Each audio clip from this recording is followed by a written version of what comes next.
और बजाने वाले, गाने वाले। तो आगे मैं आपसे जानना चाहता हूँ कि म्यूजिक डायरेक्टर तो आप हैं और काफी डायरेक्शन हम लोग को अभी दे चुके हैं आप। आपका अपना स्टूडियो चल रहा है, रांची में 2 स्टूडियो है और अभी लातेहार में भी एक नया स्टूडियो खुल रहा है या तो खुल चुका है। तो ये सारी चीजें मैंने आप कैसे मैनेज कर रहे हैं? उसके लिए फाइनेंस कहाँ से आ रहा है? कहीं लोन लिए हैं और इसको कैसे चला रहे हैं? उसमें कर्मचारी कैसे कैसे रखे हैं? मैंने ये सारी डिटेल्स आप थोड़ा सा बताइए। जैसे ये रांची में मेरा 2 स्टूडियो चल रहा है। रिजरंग एक अशोक नगर में है रिजरंग स्टूडियो, एक मोराबादी में है जो ऑपरेट करते हैं मेरे गुरुजी जिनका नाम नीरज वर्मा सर है वो। तो जो भी आधुनिक कार्य करने आते हैं, आधुनिक गीत बनाने आते हैं, क्योंकि आधुनिक हिंदी और भोजपुरी ये सब यहाँ के लोग जो बनाते हैं उनको चाहिए रहता है कि म्यूजिक परफेक्ट बजे और कोई बाहर से आके बजा दे तो बहुत अच्छा हो। तो इसके लिए हम उन लोगों से जो मिनिमम चार्ज होता है, जो दूसरे लोग बजाने आते हैं उनको चार्ज देना होता है, चार्ज हम उनसे लेते हैं और उनका काम हम कर देते हैं। और बाकी जो सांस्कृतिक कार्य जो होते हैं उसको हम खुद ही कर लेते हैं। तो वो सब के लिए हम कोई चार्जेस फिक्स नहीं है। अगर आपको अच्छा लगे तो आप खुशी से दे दीजिए, वरना हम ये संस्कृति को बचाने का एक बीड़ा ले रखे हैं। ये तो मेरा ड्यूटी ही है, मान के चलिए। तो अभी 3 स्टूडियो है आपका, तो स्टूडियो खोलने में तो काफी उसमें सेटअप लगता है, आपको किराए देने होता है, हाँ। रूम का किराया, और वहाँ कर्मचारी रखे होंगे, नई आधुनिक मशीनें होंगी, तो ये काफी आपको उसमें बजट खर्च करना पड़ा होगा। तो ये कैसे किए उन्हें, कहाँ से आपको पैसा इतना मिला? शुरुआती दौर में बहुत छोटे स्तर में काम किया गया है ना, बहुत ही छोटे, जैसे कि होम स्टूडियो बना लिए। अब होम स्टूडियो बना लिए तो उसमें काम भले स्टूडियो होम वाला है, लेकिन काम जो है वो प्रोफेशनली अगर हो रहा है तो थोड़ा बहुत इनकम होने लगा। तो उसी से मतलब सोचा गया कि अब होम स्टूडियो से काम नहीं चलेगा, इसको प्रोफेशनल स्टूडियो ही बनाया जाए। तब धीरे धीरे काम भी बड़े बड़े मिलते चले गए। अभी फिल्म वगैरह का भी काम हो रहा है, तो जब फिल्म का काम होता है तो वो तो छोटा बजट का रहता नहीं, छोटा बजट का नहीं रहता है, तो कुछ अर्न हो जाते हैं। तो जो लोग हमारे साथ काम कर रहे हैं, वर्कर्स लोग हैं, उनको भी हो जाता है।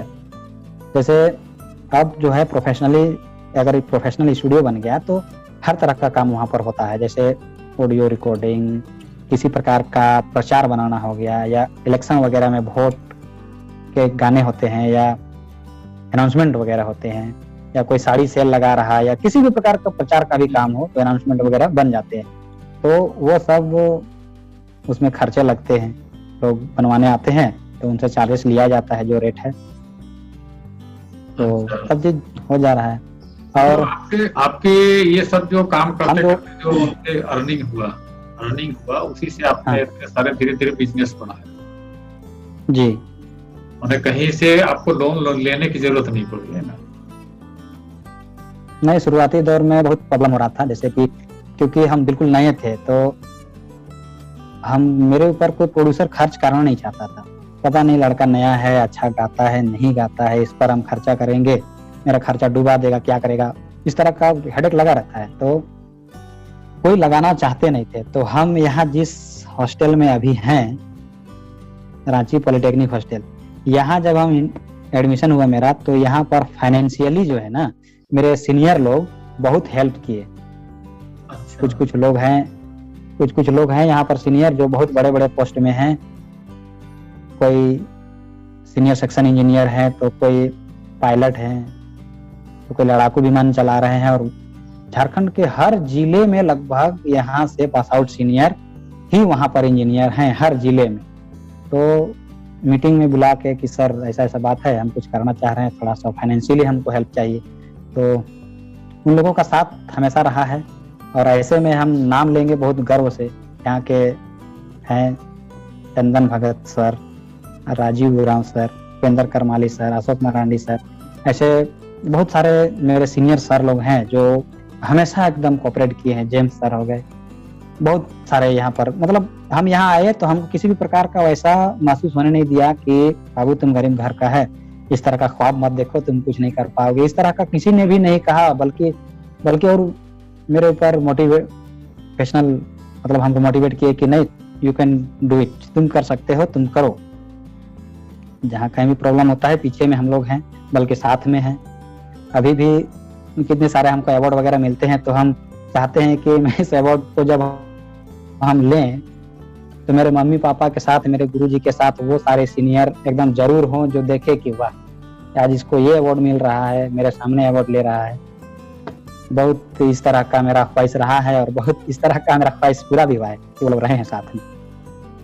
अच्छा, बात अवार्ड की आई तो मैं जानना चाहूंगा कि आपको अभी तक कहाँ से अवार्ड मिलता है? 2018 में इंटरनेशनल फिल्म फेस्टिवल अवार्ड यहाँ पर ऑर्गेनाइज हुआ था खेलगांव में। तो मेरा एक स्क्रिप्ट राइटिंग किया हुआ था, एक शौचालय पर बना हुआ था फिल्म, वो लोगों को काफी भाया और वो इंटरनेशनल के लिए सिलेक्शन उस फिल्म को किया गया और मिला अवार्ड। और राज्य स्तरीय अवार्ड तो हमको कितने बार मिल चुका है। जब पहली बार यहाँ के मुख्यमंत्री थे बाबूलाल मरांडी, उनसे मिला है, अर्जुन मुंडा जी से मिला है, एक बार तो राज्यपाल से भी हमको सम्मानित हुआ, उनसे भी सम्मानित किया गया हमको। और ये सब सिर्फ हो रहा था सिर्फ पुरुष गायकी को लेके। और ये इस बार 2018 में झारखंड कल्चर आर्टिस्ट एसोसिएशन के तहत एक संस्था है, वो ये अवार्ड फंक्शन ऑर्गेनाइज किए थे। वहाँ उस समय कला सांस्कृतिक मंत्री थे अमर बावरी, उनके हाथों मेरा सम्मान हुआ था। और 2019 में झारखंड रत्न अवार्ड हमको मिला। ये सबसे ज्यादा गर्व वाली बात थी मेरे लिए। मेरा पूरा टीम था साथ में, लातेहार के जितने भी मेरे साथ छोटे से बड़े जितने भी ग्रुप में मेंबर थे सबको हम इनवाइट किए थे, सारे लोग आए हुए थे, इंक्लूडिंग इंगे मेंबर हुराचर। तो इनका ಬಗ್ಗೆ ನಿಮಗೆ अवार्ड खरा एकदम कुड़खर के का गदगद मन्ना करना चाहिए कि इनके निगाह कल घर मल्ली और जमे कुड़खर ही गर्व ही करता है कि निगाह चलते कुड़खर की भाषा, संस्कृति और कुड़खर के नामे मनोवा। तो हम सभी उरांव लोगों को, आदिवासी लोगों को भी गर्व होना चाहिए कि रविकांत हमारे आदिवासी भाई, उरांव भाई इतना आगे बढ़े और अभी आगे कर रहे हैं, करते जा रहे हैं। इससे हमारी सभ्यता, संस्कृति और नाम रोशन होगा, पूरा झारखंड का आदिवासियों का होगा। बहुत गर्व की बात है। बहुत बहुत बधाई आपको इतने सारे अवार्ड पाने के लिए। मेरे तरफ से, कुड़खुल की तरफ से मैं आपको बहुत बहुत बधाई देता हूँ। आप ऐसे ही पढ़ते रहिए और एकदम झारखंड की संस्कृति को, गीत को, संगीत को आगे बढ़ाइए और दूसरों को भी आगे लाइए। और एक नेपाल में फिल्म फेस्टिवल ऑर्गेनाइज हो रहा था, उसमें भी मेरा एक पिक्चर जमा हुआ था, शॉर्ट फिल्म है, नागपुरी में है। उस फिल्म का नाम है गंवार। इसका स्क्रिप्ट राइटिंग मेरा है, डायरेक्शन मेरा है, उस फिल्म को डायरेक्ट हम ही किए हैं। और सबसे अच्छी बात तो ये है कि उस पर एक्टिंग, लीड रोल भी हम ही किए। अच्छा। और उसमें ये दिखाया गया है कि एक अनपढ़ आदमी जिसके पास दिमाग ना हो, जो पढ़ाई लिखाई नहीं करता हो, जो बेवकूफ हो, समझदार ना हो, वो अपने जिंदगी में अपनी मूर्खता के कारण किसे लोग हंसे।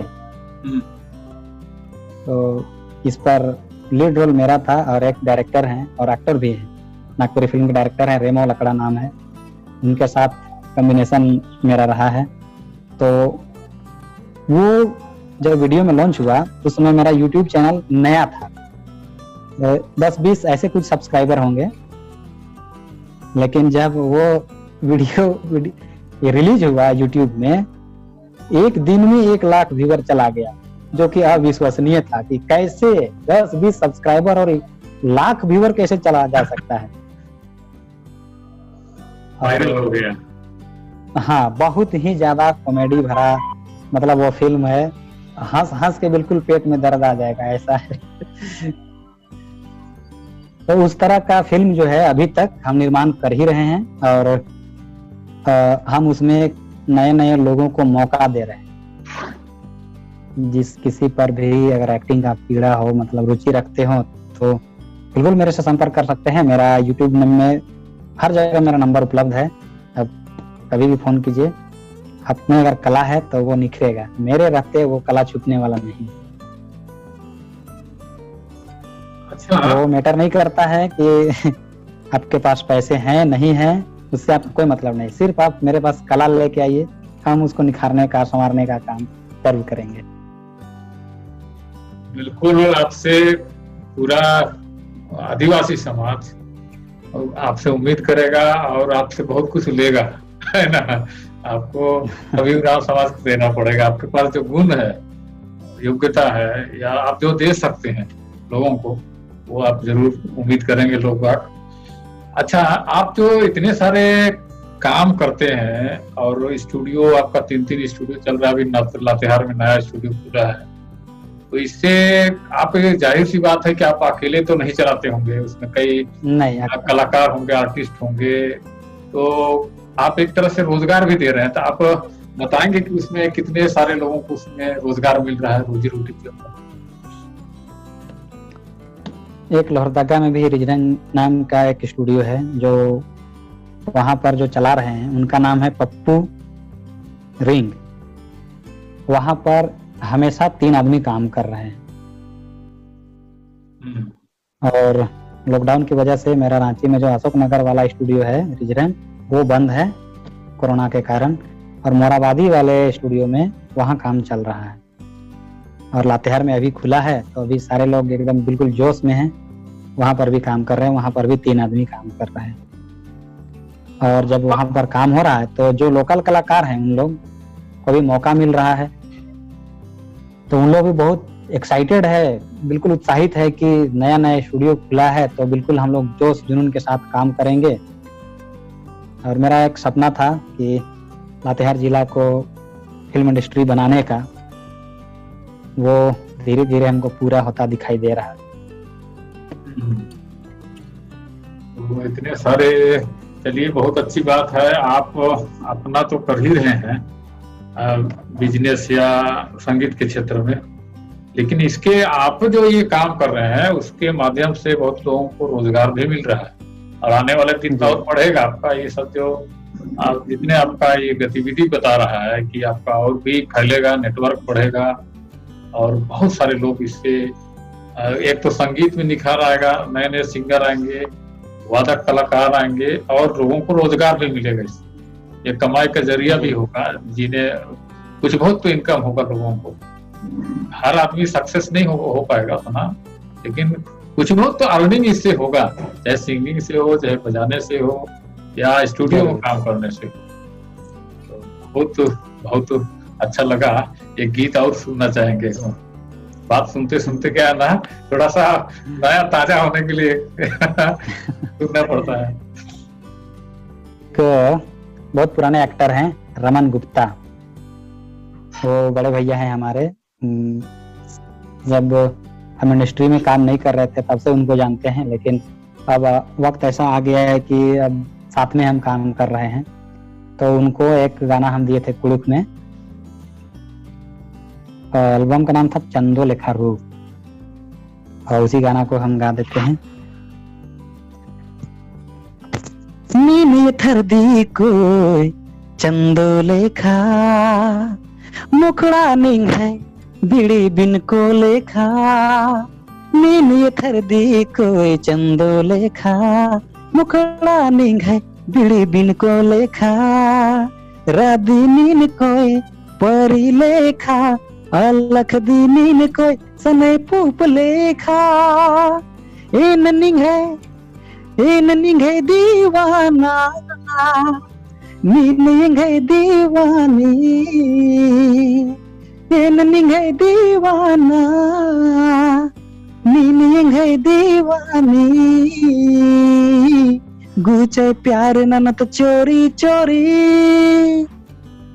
चोरी चोरी हाँ चोरी चोरी चोरी चोरी हाँ चोरी चोरी नीन ये थर दी कोई चंदो लेखा मुखड़ा निंघाए बिड़ी बिन को लेखा बसर की राधी धड़कन नो राधी निन एंघाए कन कन नो नीनी राधी नस नस नो एंघाए मैया जोड़ी नस नस नो एन निंघाए दीवाना नीनी दीवानी